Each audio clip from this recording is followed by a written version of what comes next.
안녕하세요. 삼성서울병원 유튜브 구독자 여러분, 여러분의 건강 MC 남혜정입니다. 많은 분들이 여름이 되면 워터파크나 바다, 계곡 등 물놀이장을 찾곤을 하는데요. 그런데 여름철 물놀이를 즐기기 전에 꼭 알아야 하는 것이 있다고 합니다. 교수님을 모시고 과연 무엇일지 이야기 나눠보겠습니다. 교수님 안녕하세요. 안녕하세요. 저는 삼성서울병원 응급의학과 박종훈입니다. 즐거운 물놀이를 하러 가기 전에 꼭 알아야 하는 것이 바로 물놀이 응급상황 대처법인데요. 이번 건강인사이드에서 건강 구독자 여러분의 안전한 여름 휴가를 위해 저희 응급의료 전문가만이 알려드릴 수 있는 여름철 물놀이 응급상황 대처법을 알려드리겠습니다. 이렇게 응급의학과 교수님께서 물놀이 응급상황 대처법을 알려주신다고 하니까 뭔가 든든한 것 같습니다. 얼른 시작을 해보고 싶은데 가장 먼저 어떤 응급상황 대처법을 좀 알려주실 건가요? 네, 첫 번째로 살펴본 응급상황은 바로 물속에서 쥐가 났을 때입니다. 물속에서 자칫 쥐가 나면 익수사고로 이어질 수도 있을 만큼 잘 대처해 주셔야 되겠습니다. 우리가 쥐가 났다고 표현하는 것은 근육경련, 근육 긴장을 말하는 하는데요. 첫 번째로 준비 운동이 미흡했다거나 수분이나 전해질이 부족했다거나 우리가 이제 물속에 들어오면 굉장히 차가운 수온이 있기 때문에 차가운 데 가면 혈관이 수축을 하게 됩니다. 이렇게 되면 혈관이 막혀서 가끔 근육 긴장이 발생을 하기도 하고요. 이런 안 그래도 안 좋은 상황에서 근육을 과도하게 사용하거나 수영한다고 같은 자세를 오래 유지하게 되면 쥐가 나게 됩니다. 갑자기 쥐가 나면 당황해서 몸부림칠 수도 있는데요.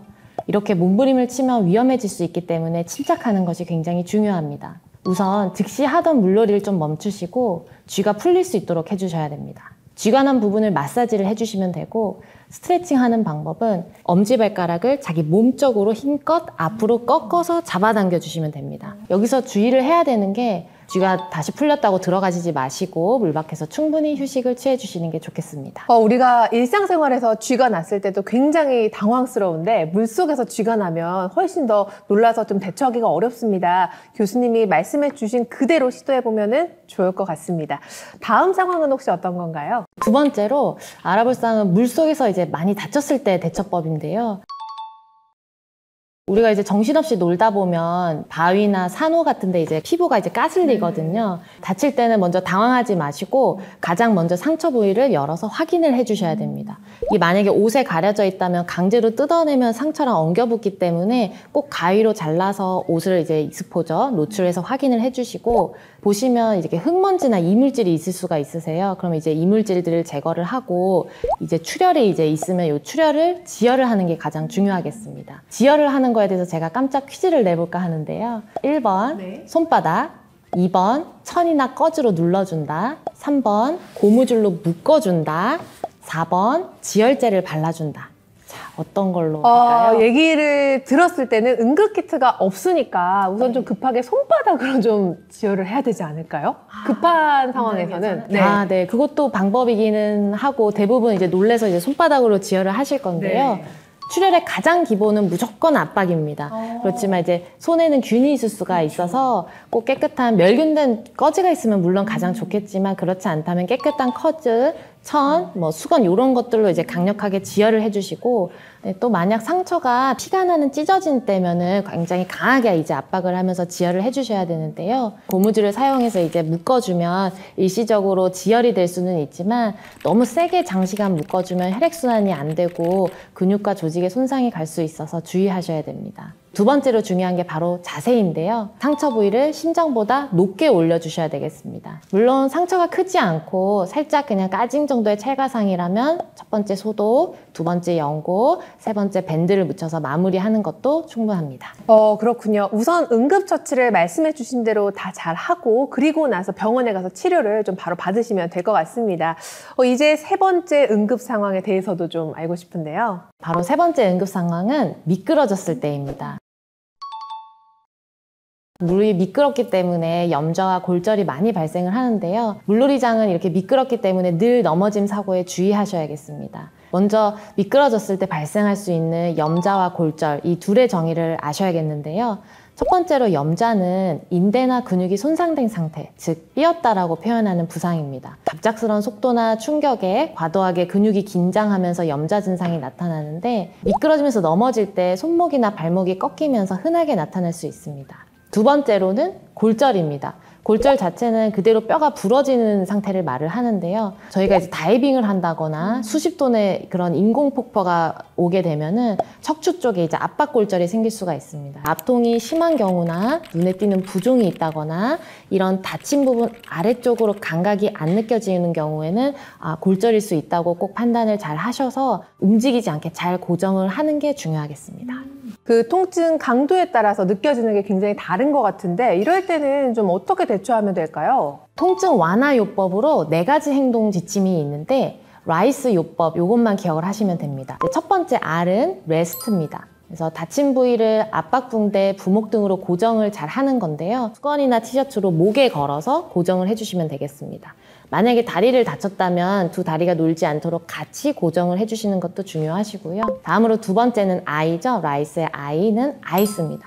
다친 부위에 이제 얼음을 얹어서 냉찜질을 하는데 이때 주의할 게 얼음을 직접 대지는 마시고 꺼즈나 천으로 직접 찜질을 해주셔야 됩니다. 이렇게 감싼 상태로. 그다음에 라이스의 C는 컴프레션입니다. 압박붕대나 천 등으로 이제 압박을 해야 된다는 의미고 마지막 E는 엘리베이션. 아까 말씀드렸듯이 다친 부위를 심장보다 높게 올려주라는 뜻입니다. 네, 말씀하신 것처럼 RICE, 이 라이스 요법 꼭 기억하시면 좋겠고요. 다음 응급 상황으로 바로 넘어가 보도록 하겠습니다. 4번째로 알아볼 응급 상황은 여름철 물놀이에서 빼놓을 수 없는 응급 상황인데요. 바로 익수사고입니다.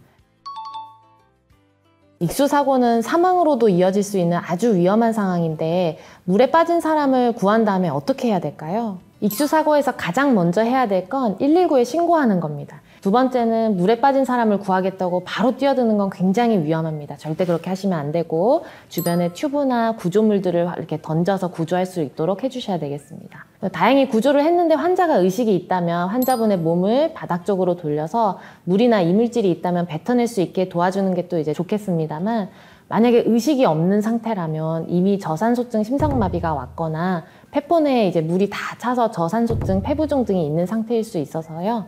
그럴 때는 억지로 배를 누른다거나 흔들어서 일부러 물을 토해내게 해서는 안 되겠습니다. 그래서 우선 주변에 도움을 요청하고 심폐소생술을 시행하도록 해야겠습니다. 환자분 의식을 확인을 해서 의식이 없다면 주변에 꼭 도움을 요청하시고 두 번째는 30대 2 이것만 기억을 하시면 되는데요. 심폐소생술을 할 때는 30번 가슴 압박, 2번 인공호흡, 30대 2 이것만 기억을 하시면 급한 상황에서 이제 한 사람을 생명을 구할 수도 있을 거고요. 또 기억을 하셔야 될 게 젖은 옷은 체온을 빼앗기 때문에 저체온증이 유발을 할 수가 있어서 꼭 마른 옷으로 갈아입히는 것도 도움이 되겠습니다. 이제 벌써 마지막 차례가 다가왔는데요. 어떤 응급 상황 대처법 알려주실 건가요? 마지막으로 알아볼 응급 상황은 신체에 이물질이 들어갔을 때입니다. 위에 예시에도 들었지만 물놀이 중에 귀에 물이 들어가는 경우가 가장 흔하겠죠. 다들 경험이 있으실 것 같은데 그럴 때는 어떻게 할까요? 물이 들어간 쪽을 바닥으로 해서 고개를 기울이고 가볍게 흔들어서 중력 방향으로 하게 되면 이제 물이 빠지게 되는데요. 그래도 안 빠지면 이제 쿵쿵 뛰어봐도 되고요. 간혹 면봉이나 손가락으로 비비는 경우도 있는데 그런 경우에는 이제 감염이 생길 수 있기 때문에 면봉을 사용을 하시더라도 살짝 물을 흡수하는 정도로만 사용을 해주시면 되겠습니다. 귀에 벌레가 들어가는 길이 있을 수도 있습니다. 이제 그럴 때는 오일 같은 걸로 귓구멍에 몇 방울 떨어뜨려서 벌레를 질식시켜서 빼거나 아니면 곧바로 병원으로 오시면 되겠습니다. 네, 정말 말씀하신 것처럼 여름철에는 참 변수가 많잖아요. 벌레도 많고 또 바깥놀이에는 먼지도 많다 보니까 이물질이 신체에 들어가는 경우가 많이 있는데 눈에도 뭐가 들어가는 상황이 좀 자주 발생을 하는 것 같아요. 눈 같은 경우는 좀 어떻게 대처할 수 있을까요? 네, 선크림을 바르다가 눈에 이물질이 들어가는 경우가 굉장히 흔한데요. 이렇게 손으로 눈을 비빈다거나 손을 이렇게 직접 댄다거나 하면 균이 눈으로 들어갈 수 있기 때문에 절대 비벼서는 안 되시고요. 이물질을 제거하기 위해서는 자연스럽게 눈물을 흘리는 게 좋겠습니다. 이렇게 말씀하신 거 외에 또 우리가 미처 생각지 못한 어떤 상황들이 좀 있을 수 있을까요? 여러 가지 상황 중에서도 이제 기도가 막히는 상황이 있을 수 있겠는데요. 음식을 삼키고 나서 갑자기 숨을 들이쉬면 이 후두덕개가 열리면서 음식물이 넘어올 수가 있습니다. 이렇게 음식이 기도로 이제 넘어가게 되면 이제 결국에는 흡인성 폐렴이라던가 이제 위험한 일들이 발생을 할 수 있는데요.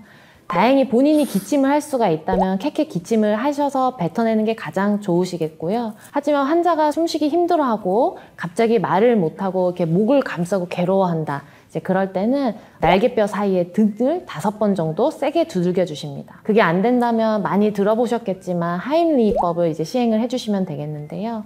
하임리히법 하는 방법 혹시 알고 계신가요? 저도 얘기는 들어봤는데 방법을 좀 정확히 알고 싶어요. 정석의 방법은 이제 5번을 시행을 해주시는데 먼저 환자의 등 뒤에 가셔서 손을 주먹을 쥡니다. 주먹을 쥐어서 명치랑 배 쪽 사이에 주먹을 댄 다음에 주먹 위에 손바닥으로 감싸줍니다. 이렇게 감싼 상태에서 환자가 뒤로 넘어가지 않도록 환자 다리 사이에 본인 다리는 사이에 넣으시고 한쪽 다리는 뒤로 뻗어서 넘어지지 않게 단단하게 자세를 잡으신 다음에 배를 안쪽으로 누르시고 위로 힘껏 당겨주면서 음식물이나 막혔던 게 배출될 수 있게 해주시면 되겠습니다. 주의해야 될 게 너무 세게 하면 장기 손상이 일어날 수 있기 때문에 너무 세게 해서도 안 되고 또 너무 약하게 하면 배출이 안 되기 때문에 주의하면서 시행을 해주셔야 되겠습니다. 이 말씀하신 하임리히법도 응급 상황에서는 굉장히 큰 도움이 될 것 같습니다. 모두 숙지하시면 좋겠습니다. 지금까지 박종은 교수님과 여름철 조심해야 할 물놀이 안전사고 응급대처법까지 알아봤습니다. 아직 더 알려주실 내용이 남았다고 들었는데요. 네, 오늘 말씀드린 안전사고 유형들은 비교적 흔하게 접할 수 있고 많이 알려진 상황들이었죠. 그런데 우리가 간과하기 쉽지만 유의해야 하는 안전상황도 많이 있습니다. 흔한 상황은 아니어도 분명 주의해야 될 사고들이죠. 네, 정말 이런 디테일까지 꼼꼼하게 챙겨야 정말 안전한 여름 휴가를 안심하고 보낼 수 있을 것 같습니다. 여름철 물놀이 안전사고와 대처법 2편으로 교수님과 한 번 더 자세히 좀 알아보겠습니다. 그럼 이번 시간은 여기서 마무리하도록 하겠습니다. 삼성서울병원 구독자 여러분들이 모두 건강해지는 그날까지 건강 인사이드!